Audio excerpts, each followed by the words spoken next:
Salle des conférences pour une nouvelle réaction avec vous, Alexandre Poussard, avec la sénatrice socialiste qui représente les Français de l'étranger, l'ancienne ministre Hélène Conway-Mouret.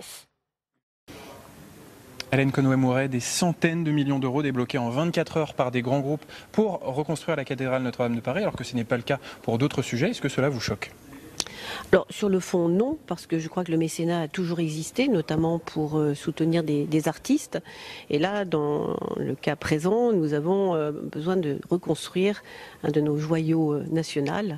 Et donc, il y a une mobilisation qui ne me choque pas, non.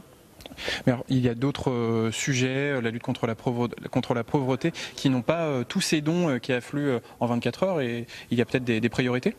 D'où la polémique. Moi, je regrette cette polémique à un moment où on devrait se trouver dans une unité nationale, internationale. Enfin, au nombre de messages que j'ai pu recevoir par SMS ou par email, on voit qu'il y a eu un élan de solidarité au niveau mondial. Je crois que tout le monde a été choqué, quel que soit son culte, mais a été choqué par ce qui s'est passé, de voir en effet cette cathédrale partir en flammes.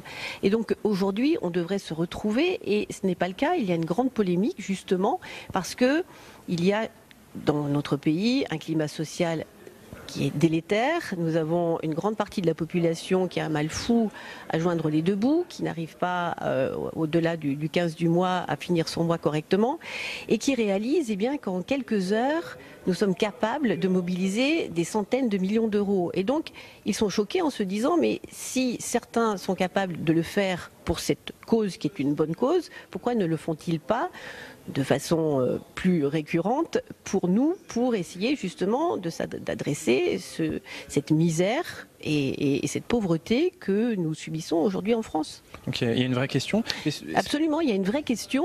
Donc je comprends la polémique, je la regrette, et je me dis que peut-être on pourrait apaiser cette polémique si les donateurs, qui sont quand même assez nombreux avec des sommes assez colossales, pouvaient montrer que, de fait, ils sont dans une générosité totale, complète, et qu'ils suivent l'exemple de M. Pinault en disant « Eh bien, je fais ce don, mais je ne souhaite pas qu'il soit défiscalisé », parce que la défiscalisation signifie tout simplement que, de fait, c'est l'État qui paye la majorité de cet argent qui a été officiellement donné.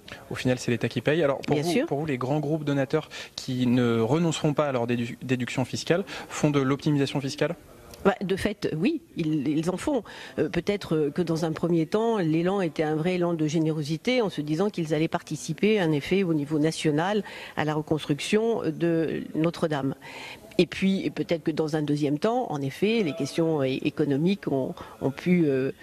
enfin, j'espère que ce n'était pas, en tout cas, l'élan principal et premier pour eux, parce que sinon, ça serait détestable.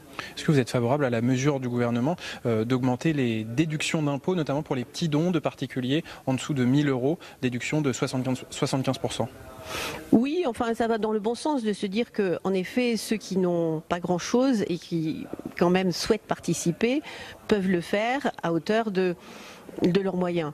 Et cela voudrait dire aussi que dans le même temps, on pourrait en effet pour les gros dons, se dire que cela ne soit pas défiscalisé. Très bien. Merci beaucoup Hélène Conway-Mouret d'avoir répondu à mes questions.